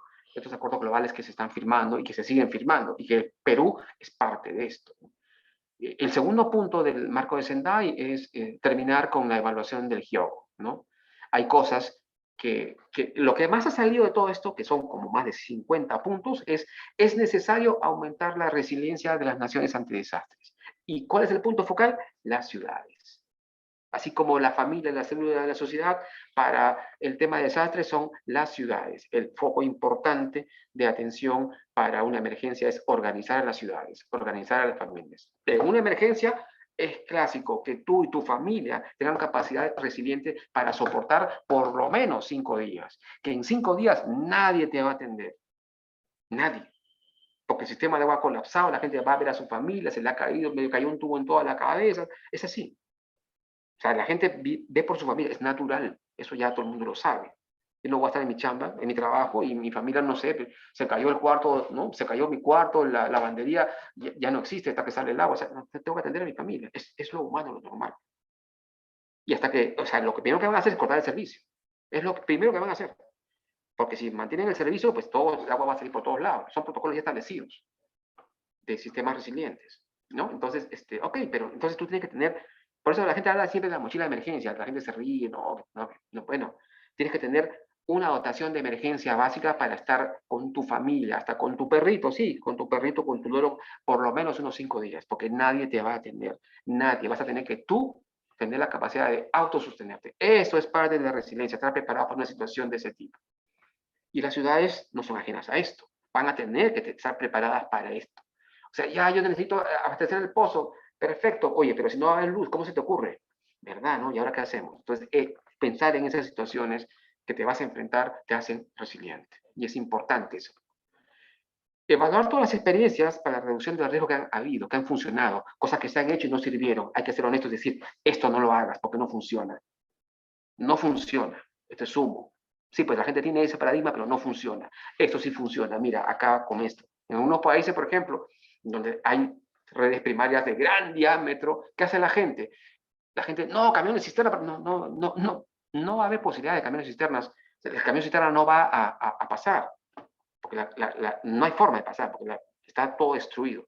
Utilizan las redes primarias como grandes reservorios y comienzan a bombear y a distribuir agua en condiciones mínimas para dar agua a la gente. No es una solución permanente, obviamente, es una solución de emergencia, pero es una acción de resiliencia ya pensada, ¿no? Los tipos de cooperación también, cooperación, o sea, desde ahora, o sea, si tú estás en una zona donde tienes un nevado, tienes algún tipo de situación similar, búscate alguna ciudad parecida, hermánate con ella, a ver, oye, ¿qué has hecho? ¿Se te cayó un nevado? ¿Qué hiciste? ¿Cómo manejaste esta situación? ¿Cómo te preparaste? ¿Quién te ayudó? ¿Cómo fue el tema? Lo primero que... No esperes a que te pase. No, únete, haz alianzas, coordina. Esos espacios de coordinación donde vamos a veces, ¿no? Y a veces me mandan, pucha madre, mi jefe me ha mandado, malo es mi jefe, me ha mandado como castigo, ¿eh? O sea, vas a esta reunión como castigo. Esas reuniones de coordinación son importantes, porque cuando hay una emergencia, sabes con quién trabajar. Te ha visto en una reunión, aunque ha estado dormido, no importa, pero te ha visto. Ya sabes quién está ahí, quién se hace cargo de tal cosa, del tema de la energía eléctrica, del tema de seguridad. Tú, como prestador de servicio, vas a repartir agua, no tienes idea de, o sea, te has mechado con el de policía. Tienes que, en estos espacios de concertación, buscar a la persona para que te ayude, para evitarte para ti mismo un riesgo. Hasta en Naciones Unidas, ¿han visto los cascos azules? Bueno, le llaman la MINUSTA, ¿no? Que se dieron cuenta que era necesario. Todos los organismos de ayuda humanitaria están prohibidos de llevar en sus unidades móviles de cualquier tipo armas. No pueden llevar ni un cuchillo, porque ese es el mandato del trabajador humanitario. Sin embargo, Naciones Unidas sí permite que haya un ejército, que son las misiones de paz, los cascos azules, la MINUSTA, tienen muchos nombres, que ayudan, dan soporte a la población civil y a los trabajadores humanitarios en situaciones de crisis. Todo eso está cambiando, ¿no? Determinar las modalidades de evaluación para la reducción de riesgos. Este es otro tema también, ¿no? Existen 50 tipos de mecanismos, de procedimientos. No, tiene que ser muy rápido. O sea, todos los mecanismos de evaluación, de levantamiento de observaciones, es un libro que nadie lo lee. Tiene que ser algo rápido, práctico. Tienes que saber lo que tienes. Tienes que saber lo que tienes, porque mañana más tarde yo me voy a acercarte. Oye, ¿en qué te puedo ayudar? Ya, tráeme plantas potabilizadoras. ¡Plum! En Pisco aparecieron más de 100 plantas potabilizadoras, cuando la fuente no era superficial, sino era una galería filtrante y la mayoría eran pozos profundos. Entonces, la ayuda no fue eficiente ni eficaz. Y la gente confía en lo que tú le dices, pero si no sabes lo que tienes y lo que puede fallar, poco es lo que te pueden ayudar los de afuera.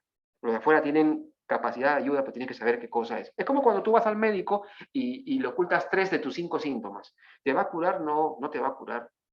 Después dice que el médico es malo, pero en realidad tú tienes que ser honesto y decirte, me falta esto de acá me pasa, pucha, voy al baño a cada rato, me ha salido sangre. O sea, esas cosas te pueden salvar la vida. En el caso de un médico frente a una enfermedad, en el caso de un sismo, en el caso de un desastre, en el caso de una situación de crisis, puedes salvar a tu ciudad y tú puedes salvar muchas vidas, inclusive la tuya, la de tu familia, con cosas muy simples. Pero tienes que estar bien claro que eso lo tienes que hacer. Me he pasado 10 minutos y tenemos que acabar hasta las 7. Nos quedamos acá. Yo quería un poco comentarles lo que se viene. Lo que se viene es un poco el tema de cómo se está preparando el mundo, el país, cómo se está preparando la región.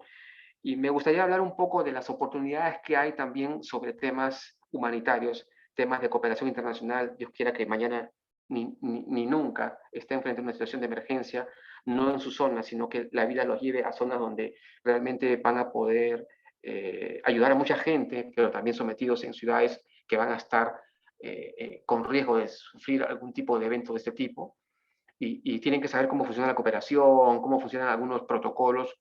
Sí me interesaría compartirles de manera más narrativa, que vean cómo funcionan los organismos de Naciones Unidas, cómo funcionan estos temas de ayuda, cómo se activan, que no es tan, ¿cómo se llama?, tan inalcanzable, y que probablemente si ustedes quisieran, podrían ser parte de esto, ¿no? Porque la vida se les presenta sus oportunidades. Yo tuve la oportunidad, porque mi experiencia es más rural, yo empecé trabajando temas de saneamiento rural, por ese lado me llevaron al tema de emergencias, ¿no? Trabajar en zona rural para otros países, para otras realidades, es trabajar en situaciones de casi permanente emergencia. Entonces, ahí tienes que ser un poco creativo, ¿no? Con lo que tienes que hacer cosas. Entonces, me llevaron por ese tema, ¿no? Nos quedamos acá, mis queridos amigos, mis queridos alumnos, y continuamos me gustaría también mostrar ejemplos prácticos de algunas ciudades que han enfrentado situaciones resilientes sin desastre. Por ejemplo, Nueva York. Nueva York era una ciudad donde mataban, no tienes idea, o sea, era una ciudad que el tráfico era un en fin. Pero ahora no, cambió esa ciudad. Tú ves un orden impresionante, ¿no? Tú ves claro, hay zonas que son bravas, ¿no? Como todo lado, como toda ciudad grande. Nueva York tiene la misma población que tiene todo el Perú. Solo Nueva York, para que tengan una idea, ¿no? Pero no hay tráfico. No hay tráfico. Entonces, como en Abancay, en Manahuaylas, en Lima, es terrible. O sea, hay gente que prefiere salir más tarde porque el tráfico le agarra y llega, o sea, pierde mucho tiempo en el tráfico y llegando media hora, una hora saliendo después del trabajo, llega más temprano a la casa que saliendo antes y comiéndose todo el tráfico, ¿no? Entonces, esas son cosas de resiliencia, por ejemplo, que países ya han obtenido, ¿no? Por ejemplo, priorizar algunas acciones o restringir otras, ¿no? En algunas zonas se han restringido el uso de vehículos motorizados o de placas con determinado número. Acá en Lima también lo están usando, en Colombia lo usan. Esas son acciones de resiliencia que evitan contaminación, que evitan tráfico, que marcan un orden, ¿no?